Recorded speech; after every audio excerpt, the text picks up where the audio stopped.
go. Hard weekly test, KHB36 in Manassas.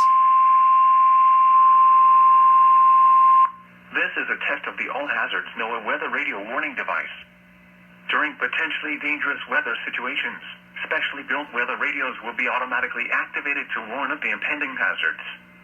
Tests of these radios and the warning alarm system will be conducted by the National Weather Service every Wednesday between 11 a.m. and noon. If there is a threat of severe weather, the test will be postponed to the next available good weather day.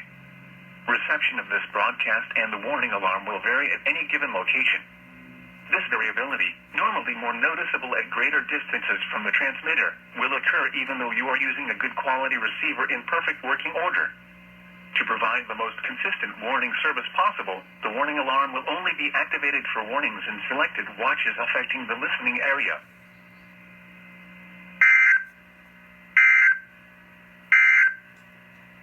The 10 a.m. observation